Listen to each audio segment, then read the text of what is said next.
দর্শক স্বাগত জানাচ্ছি সিটি পোস্টের ফেসবুক লাইভে। আমি তাফহিম আলমগীর। এই মুহূর্তে রয়েছে চট্টগ্রাম 10 আসনে। সেখানে সাইদ আল নোমান তিনি তার যে নির্বাচনী গণসংযোগ সেটি তিনি চালাচ্ছেন এবং একেবারে চট্টগ্রামের যে ওয়াসামুর থেকে তিনি এই গণসংযোগটি তিনি শুরু করেছিলেন। যে নির্বাচনী প্রচারণা আনুষ্ঠানিকভাবে আজকের দিনে শুরু হওয়ার সেটি শুরু হয়েছে এবং তিনি চট্টগ্রামের ওয়াসামুর থেকে 3টার দিকে তিনি এই গণসংযোগ শুরু করেছেন এবং বর্তমানে তিনি লালখান বাজারের দিকে তিনি এগিয়ে যাচ্ছেন। এই এলাকার মধ্যে যে ধরনের যে চট্টগ্রাম 10 আসনের যে ভোটাররা ছিলেন তাদের সাথে তিনি কথা বলার চেষ্টা করছেন, প্রত্যেকের কাছে পৌঁছে যাওয়ার চেষ্টা করছেন। তার যে বার্তা চট্টগ্রাম 10 আসনকে নিয়ে তার যে চিন্তাধারা সেটি তিনি জানানোর চেষ্টা করছেন। প্রত্যেকের সাথে তার যে লিফলেটের মধ্যে তার যে নির্বাচনী প্রচারণা সেটি তিনি সেখানে উল্লেখ করেছেন। আমি ওনার সাথে কথা বলার চেষ্টা করব,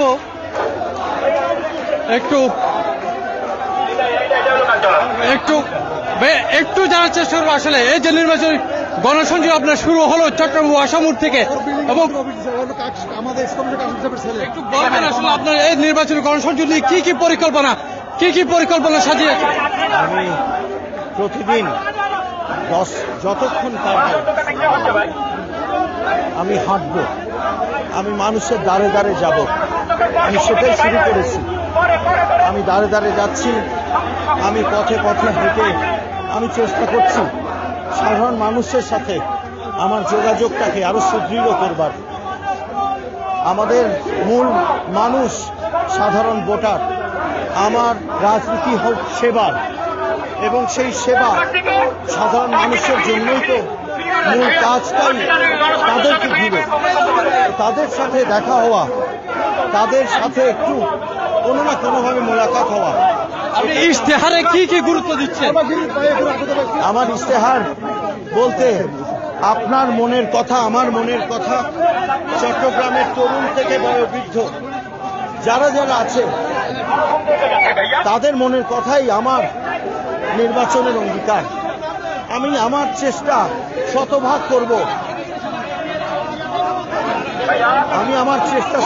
করব। আমার ইশতেহারে শিক্ষা, চিকিৎসা সেবা, সুপেয় পানি, জলাবদ্ধতা, কর্মসংস্থান এই সব কিছুই স্থান পেয়েছে, যেগুলো বাংলাদেশের মূল সমস্যা। চট্টগ্রামের আরো গভীরে এই সমস্যাগুলো প্রকট আকার ধারণ করেছে। ধন্যবাদ। দর্শক, কথা বলছিলাম সাইদ আল নোমান, যিনি চট্টগ্রাম 10 আসনে যিনি বিএনপি থেকে মনোনয়ন পেয়েছেন এবং তিনি এই চট্টগ্রাম 10 আসনে তিনি এই পর্যায়ে গণসংযোগ চালাচ্ছেন, প্রত্যেকের কাছে পৌঁছে যাওয়ার চেষ্টা করছেন এবং জনগণের মানুষের যে ভোটাররা রয়েছে চট্টগ্রাম 10 আসনে তাদের কথা শোনার চেষ্টা করছেন, জানার চেষ্টা করছেন তারা আসলে কি চায়। নির্বাচিত হলে সাইদ আব্দুল্লাহ আল নোমান তিনি এই এলাকার জন্য কি করবেন সেটিও তিনি বলে বেড়াচ্ছেন এবং সেই সাথে লিফলেট বিতরণ করছেন। যে লিফলেটের মধ্যে তিনি তার যে ইশতেহার, সামনে নির্বাচিত হলে তিনি কি করতে চান সেসব সহ তিনি নির্বাচিত হলে তিনি চট্টগ্রাম 10 আসনের জন্য কি কাজ করতে চান সেটি তিনি বলার চেষ্টা করছেন এবং দীর্ঘ যে তার রাজনৈতিক ক্যারিয়ার, কর্মজীবন এবং শিক্ষা জীবন সবকিছু নিয়ে তার যে লিফলেট সেটি তিনি বিতরণ করছেন, প্রত্যেকের নিকট পৌঁছে দিচ্ছেন তার বার্তা। তিনি চট্টগ্রাম 10 আসনের জন্য কি করতে চান সেই বার্তাটি সবার নিকট পৌঁছে যাচ্ছেন এবং একই সাথে আগামী যে 12 ফেব্রুয়ারি নির্বাচনের দিন, ত্রয়োদশ জাতীয় সংসদ নির্বাচনের দিন, সেদিন যেন সবাই ধানের শীষ প্রতীকে ভোট প্রদান করেন সেই আশা তিনি ব্যক্ত করছেন।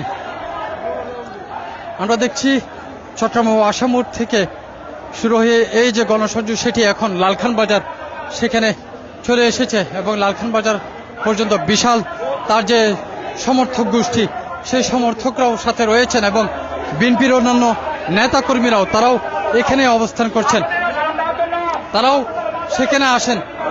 মানে সাইদ আব্দুল্লাহ আল নোমানের যেই নির্বাচনী তার যে ইশতেহার সেটি জানানোর চেষ্টা করছেন, প্রত্যেকের কাছ থেকে প্রত্যেকের কথা শোনার চেষ্টা করছেন এবং তিনি কি করতে চান এই চট্টগ্রাম 10 আসনে যদি নির্বাচিত হন সেক্ষেত্রে তিনি কি কি করবেন সেই কথাগুলো তাদেরকে শোনাচ্ছেন এবং একই সাথে প্রচুর পরিমাণ লিফলেট তিনি নিয়ে এসছেন, প্রতিটি ভোটারের কাছে তিনি পৌঁছে দিচ্ছেন।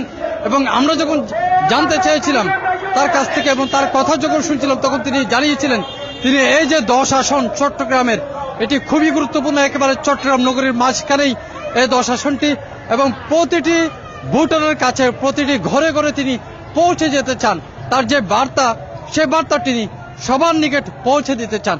এই ছিল আমার কাছে সর্বশেষ। এতক্ষণ পর্যন্ত চট্টগ্রামে যে লালখান বাজার সেখান থেকে সাথে ছিলাম আমি তাফিম আলমগীর, সিটি পোস্ট।